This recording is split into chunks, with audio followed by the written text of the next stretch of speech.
ಎಲ್ಲರಿಗೂ ನಮಸ್ಕಾರ ಸ್ನೇಹಿತರೆ. ಇನ್ನೇನು ಕೆಲವೇ ದಿನಗಳಲ್ಲಿ ಒಂದು 2-3 ದಿನದಲ್ಲಿ ನಮ್ಮ ಕರ್ನಾಟಕದ ಕರಾವಳಿ ಘಟ್ಟ ಪ್ರದೇಶದಲ್ಲಿ ಮಳೆ ಕಡಿಮೆ ಆಗ್ಬೋದು ಅನ್ನೋ ಒಂದು ಸೂಚನೆ ಕೂಡ ಕಂಡುಬರ್ತಿತ್ತು. ಅದರ ದಿಢೀರನೆ ದಕ್ಷಿಣ ಬಂಗಾಳ ಕೊಲ್ಲಿಯಲ್ಲಿ ಕಾಣಿಸಿಕೊಂಡಿರ್ತಕ್ಕಂಥ ಒಂದು ಲೋ ಪ್ರೆಷರ್ ಏನಿದೆ, ವಾಯುಭಾರ ಕುಸಿತ, ಇದು ಮುಂದಿನ 2-3 ದಿನದಲ್ಲಿ ಒರಿಸ್ಸಾ ಕರಾವಳಿನ ತಲುಪಬಹುದು. ಒಂದು ವೇಳೆ ಏನಾದರೂ ಇದು ಒರಿಸ್ಸಾ ಕರಾವಳಿಯ ಮೂಲಕ ಭಾರತವನ್ನು ಪ್ರವೇಶ ಮಾಡಿದ್ದೇ ಆದರೆ ಈಗೇನು ಕಳೆದ ಒಂದು 4-5 ದಿನದಿಂದ ನಮ್ಮ ಕರ್ನಾಟಕದ ಕರಾವಳಿ ಘಟ್ಟ ಪ್ರದೇಶ ಮಲೆನಾಡು ಭಾಗದಲ್ಲಿ ಸುರಿತಿರ್ತಕ್ಕಂಥ ಮಳೆ ಏನಿದೆ, ಈ ಮಳೆ ಇನ್ನೂ ಒಂದು ವಾರ ಮುಂದೂಡ್ತಕ್ಕಂಥ, ಅಂದರೆ ಇನ್ನೂ ವ್ಯಾಪಕವಾಗಿ ಮಳೆ ಸುರಿತಕ್ಕಂಥ ಸಾಧ್ಯತೆಗಳು ಕಂಡುಬರ್ತಾ ಇದೆ. ಹಾಗಾಗಿ ಮುಂದಿನ ದಿನಗಳಲ್ಲಿ ಕರ್ನಾಟಕದ ಕರಾವಳಿ ಘಟ್ಟ ಪ್ರದೇಶದಲ್ಲಿ ಮತ್ತೆ ಮಳೆಯ ಪ್ರಮಾಣ ಹೆಚ್ಚಾಗ್ತಕ್ಕಂಥ ಸಾಧ್ಯತೆಗಳು ಕಂಡುಬರ್ತಾ ಇದೆ.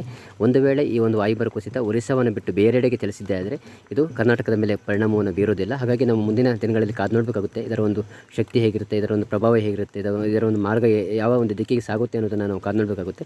ಸದ್ಯಕ್ಕೆ ದಕ್ಷಿಣ ಅಂಡಮಾನ್ಗೆ ಹೊಂದ್ಕೊಂಡಂತೆ ವಾಯುಭಾರ ಕುಸಿತ ನಿರ್ಮಾಣ ಆಗಿರ್ತಕ್ಕಂಥದ್ದು ಮುಂದಿನ 48 ಗಂಟೆಯಲ್ಲಿ ಇದು ಮತ್ತಷ್ಟು ಪ್ರಬಲವಾಗಿ ಮತ್ತಷ್ಟು ಶಕ್ತಿಯನ್ನು ಪಡೆದುಕೊಂಡು ಒರಿಸ್ಸಾದ ಕಡೆಗೆ ಚಲಿಸತಕ್ಕಂಥ ಸಾಧ್ಯತೆಗಳು ಕಂಡುಬರ್ತಿದೆ. ಒಂದು ವೇಳೆ ಇದು ಒರಿಸ್ಸಾವನ್ನು ತಲುಪಿದ್ದೇ ಆದರೆ, ಇದು ಒರಿಸ್ಸಾದ ಮೂಲಕ ಭಾರತವನ್ನು ಪ್ರವೇಶ ಮಾಡಿದ್ದೇ ಆದರೆ, ಇದು ಗೋವಾದ ಕೊಂಕಣ ತೀರ, ಮಹಾರಾಷ್ಟ್ರ, ಕರ್ನಾಟಕ, ಕೇರಳ, ಲಕ್ಷದ್ವೀಪ ಒಳಗೊಂಡಂತೆ ಬಹುತೇಕ ಭಾಗದಲ್ಲಿ ಏನು ಮಳೆ ಆಗ್ತಾ ಇದೆ ಆ ಭಾಗದಲ್ಲಿ ಮಳೆ ಇನ್ನೂ ಒಂದು ವಾರ ಹಾಗೆ ಮುಂದುವರಿತಕ್ಕಂಥ ಸಾಧ್ಯತೆಗಳು ಕಂಡುಬರ್ತಿದೆ. ಇದು ಬಹುಶಃ ಇದು ರೈತರಿಗೆ ತುಂಬ ನಷ್ಟವನ್ನು ಉಂಟು ಮಾಡ್ತಕ್ಕಂಥ ಒಂದು ಪ್ರತಿಕೂಲ ಹವಾಮಾನ.